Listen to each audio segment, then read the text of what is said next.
the movie. Come up on stage.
David, I want to start with you, going back to your introduction where you were talking about the beginning stages of writing this, road tripping, your love of romantic comedies.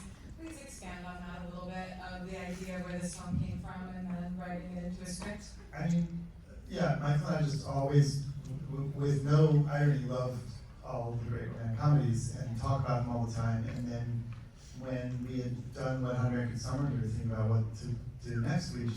This was a clear, obvious idea, and it became, in our minds, more than just a comedy. We knew we were going to want to make it sort of a spoof airplane of romantic comedies, but then, then of course it just sort of morphed into something, whatever it is, over time. But then you bring in, obviously, some of the greatest comedians of our time.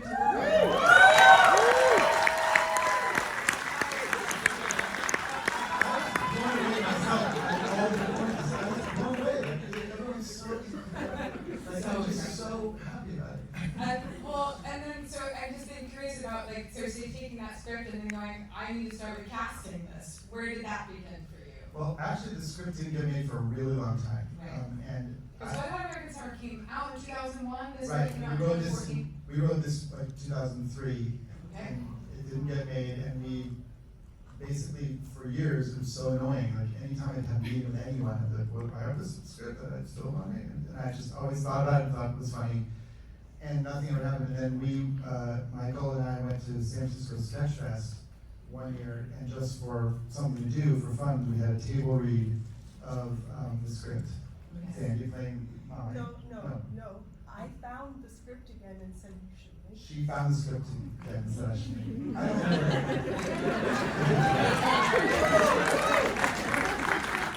And then we did it, and then afterwards, Amy and Paul, who were both there, were just like, let's make this movie.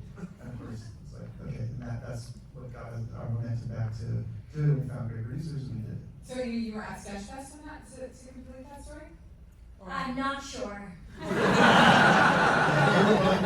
don't remember, but I think yes, and and didn't you make it for, was it $1 million? It was like, definitely like free. It was really cheap, and we made it in like 20 days or something. Very, very fast, all in like a 3-block radius of Brooklyn, like 80% of it. And, every trip that I remembered all the things we did, like, we had like 3 locations and just kept different malls. And I remember we only did 1 or 2 takes of almost everything, which is we were to get so much done. We didn't, and I was made the sort of weird decision to shoot a lot of it with just one camera, which is not really what we do with comedies. So it was crazy. It's so hot. Now I'm remembering how hot it was. It was so hot in every location. You can see through the the film, Paul, of course, looks incredible throughout, but you can really tell in my hair and face. Everyone's hair is like a little moist from the. I thought my hair looked great.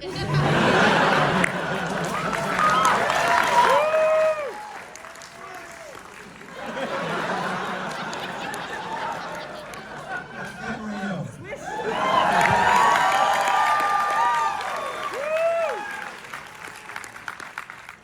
Alright, so we're going to cast now. When you get a script that is a spoof, this incredible parody, where do you even start with each one of them? Start with you, Anne. You're the answer first. You guys had no fun on set, I know it. Yeah, where do you even begin when you get a script like this? Like, what do you tap into to, like, to create your character? Well, it's all on the page. That's really my Bible. Yeah. And did I read the script? No, I didn't. But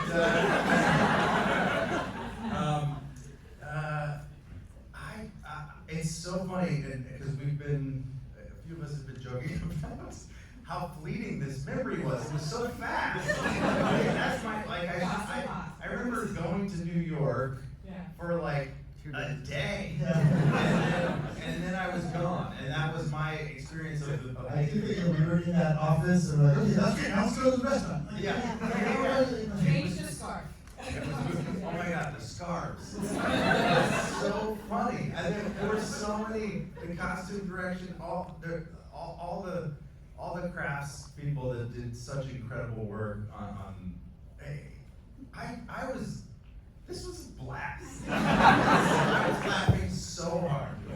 Someone else talk, say something. Yeah, that's what I said. Cobie, what's for you? Do you remember anything about this set?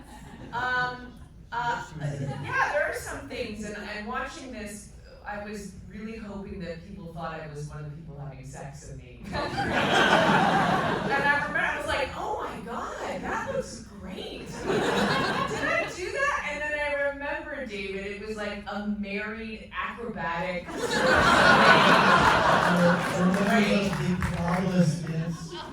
Yeah, I just came in and did it, but I was like, maybe we'll think it's me. I was really excited about that. Yeah, so I remember that. I remember that day. Yeah. Anyone else? I love doing spoofs. Yeah.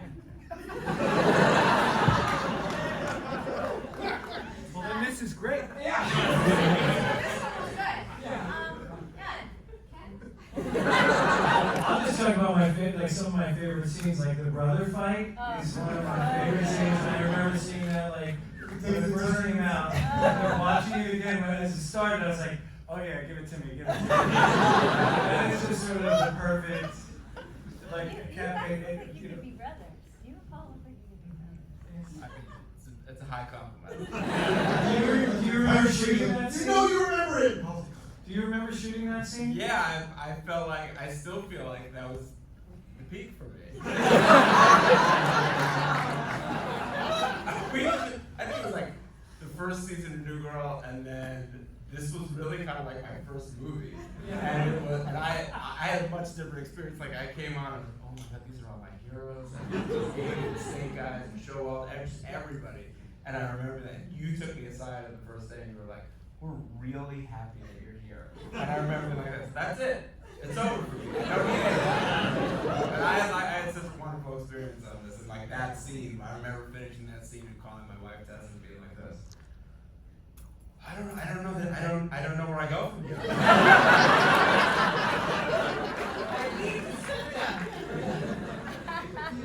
I was struck how every moment of the movie is in quotes. Like, not a single actual. Oh, I love it so much. Also, I just want to say that I forgot that the grandma.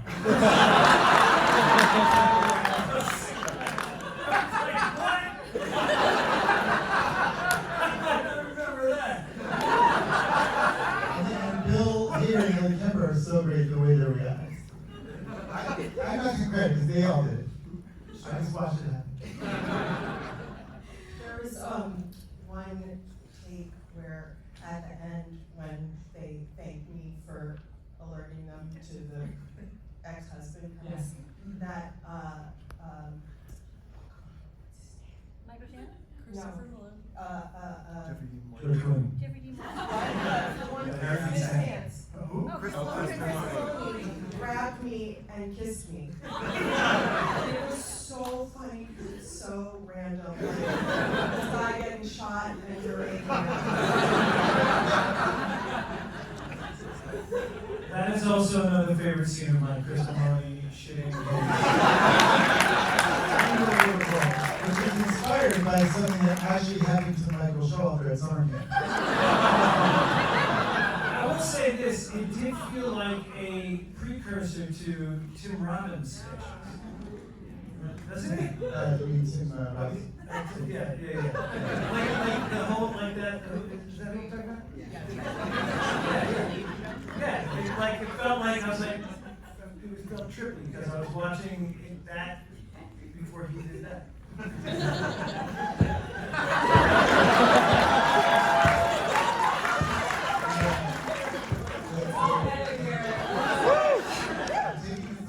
It's very similar to an actual real story that happened to Michael Showalter, which we then also recreated in One Hundred and Summer 10 years later. It's a lot of, we love our reference now. Maloney makes everything real good. Well, also our lead, playing Molly, makes everything really good too. I love her Amy. I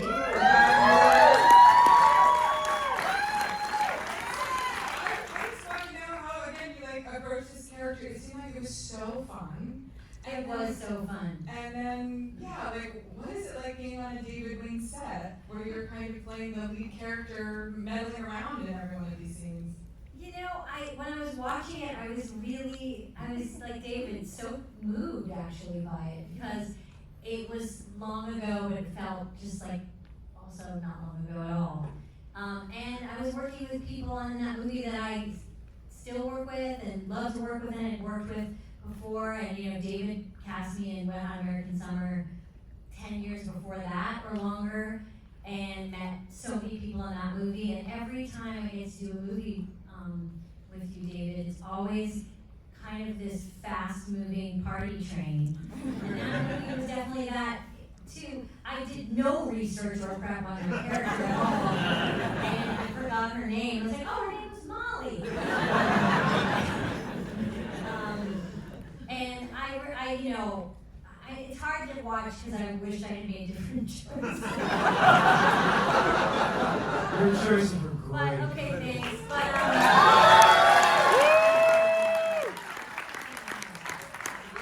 not fishing. And so I just remember that we shot it really fast. Yeah, it was a blast. It was so dumb. So dumb and fun in the best way.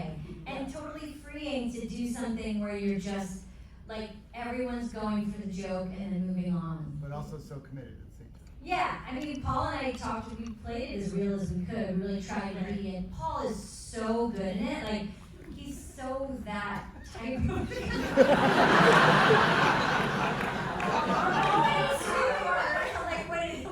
I forgot about the reveal of the shitty coffee shop sign.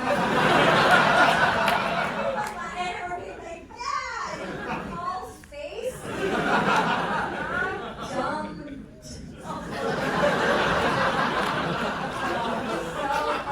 It's so good. And I forgot all about all that.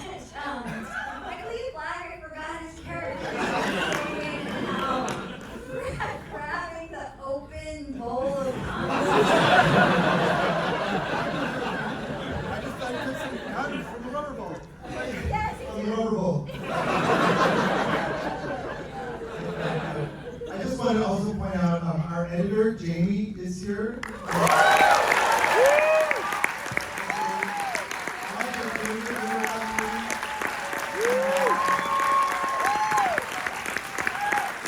We saw earlier our two composers, Fred and Matt. Is Matt Kaplan here too? Yes, he is. Anyway, lots of great people were done for actors. Well, we then but you want to talk about New York? You want to talk about New York? It really was almost like Oh, that's you and Nora Jones. I mean, that's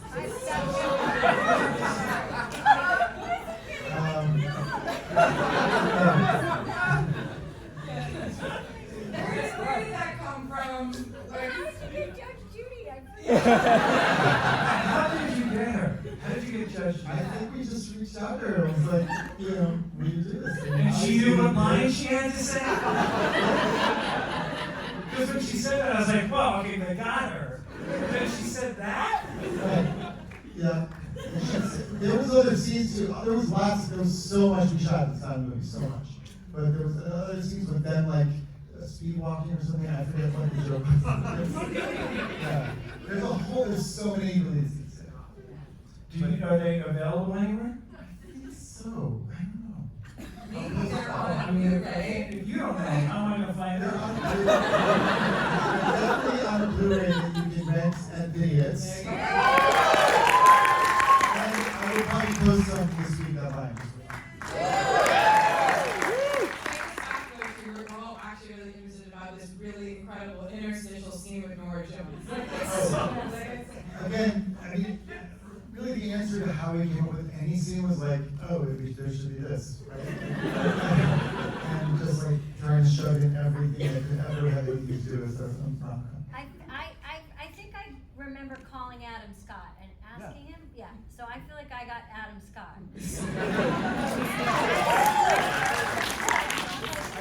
I don't remember asking. Maybe like Adam Scott was like, oh, I saw John Stamos at a thing last night. Did you go on your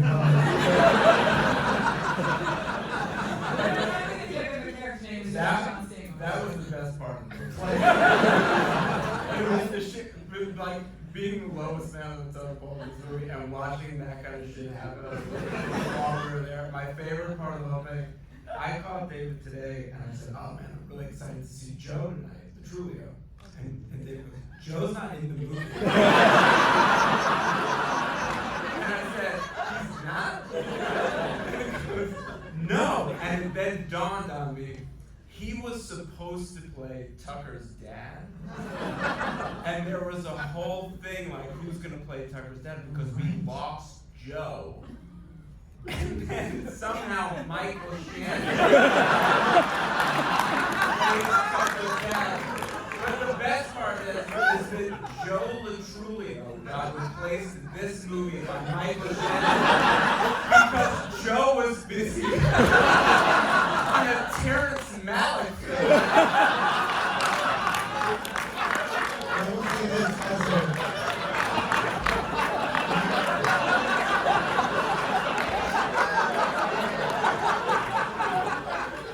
the nature of our movie that we made was, I had never met or spoken to Michael Shannon. Probably got to play with him. And said he's willing to come, but he can only come for like an hour. And I was like, great. Way to work. That was everything. And when he showed up and he started performing, everyone was like, wow, he's a really good actor. I met him. I said, hello, I'm David. Thank you for doing this. And action. And then, he did that scene. He was there for less than an hour, for sure. And off he went.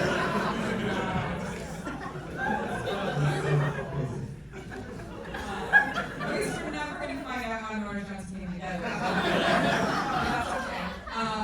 I love this. Okay, so you guys are going to have to wrap up. I know this is sorry we're having the best time ever. But we're a repertory house, and this is going to sound so late now. Like, we all come together for these types of things, and we see films that are now 10 years old. I'm just even older. I'm so curious what it's like for each one of you to revisit this film 10 years later. Who wants to start? It's great. It's always it's so wonderful to see something you shot so long ago and you forgot all the nuances of it and all the jokes and what you did in it and what everybody else did in it. And it's fun to watch it with an audience and feel that wave of laughter throughout and like be like, oh right, this joke is coming. It's a wonderful experience to kind of experience with all of you. And so we all thank you for that, and that's my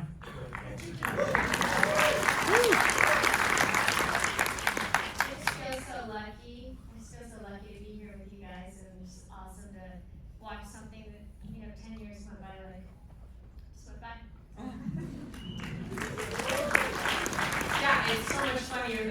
remembered. I remember having so much fun, and I had a blast, but I was like cackling. I really loved it, so it was wonderful to see it with an audience. Yeah, it's a whole other experience, so thank you for that. It's so sad to just interjectionally, it's so sad that comedies are made and aren't shown in front of theater audiences at all.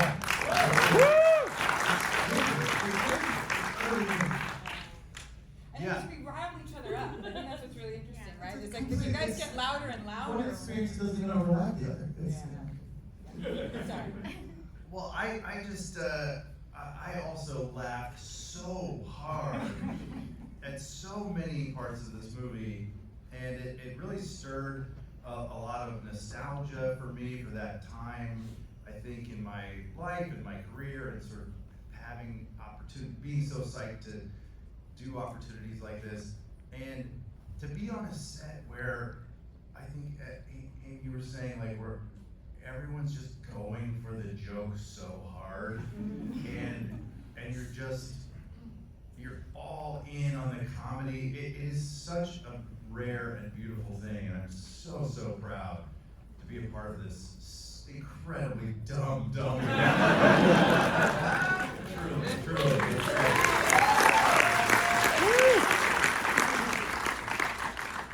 I remember we were shooting that scene up like on the Brooklyn Pier or whatever, and Michael Shannon was sitting in like alone in the center. He was spinning a sword. And I said to Amy, I go, I'm gonna go try and do a bit with Michael Shannon. And Amy just looked at me and went, I wouldn't.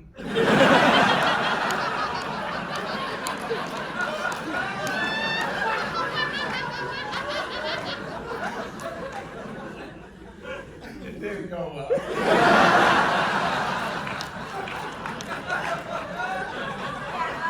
I'll just echo what everyone else said, and I think the thing about making something, making art, is when you revisit it, you remember how you felt when you were making it. It's like you don't really necessarily remember the details of things or the jokes or so much of this movie I didn't remember. But the feeling of making it, what came back, and that is like, to me, as I get older, I realize like that's what I'm looking for. I'm looking for the journey, not the destination, and so I felt so lucky that I was part of it, and the feeling when I made it, and then it came back. So thank you for bringing that back for all of us.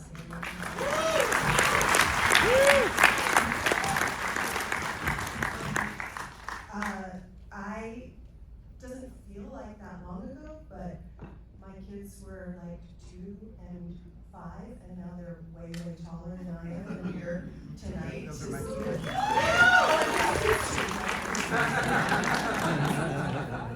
I think my older son saw the film, but this is the first time my younger son saw the film, and I saw him laughing. He was laughing, I know he was. And He was most impressed that there were people from the office in it.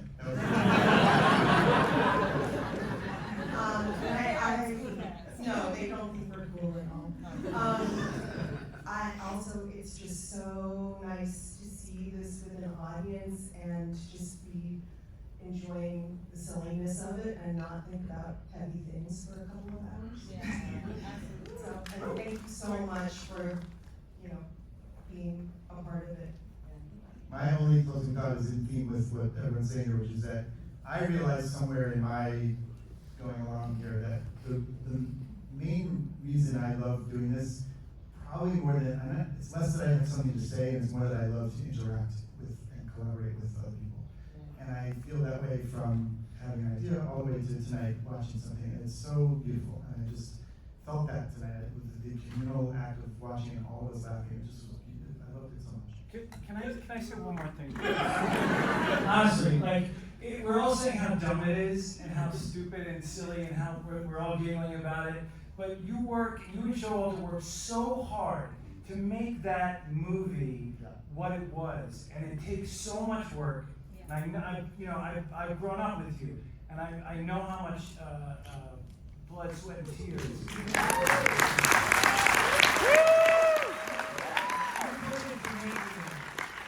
Something so beautifully stupid and just wonderful. And it's not easy to do, and we all really, really just appreciate it. And so thank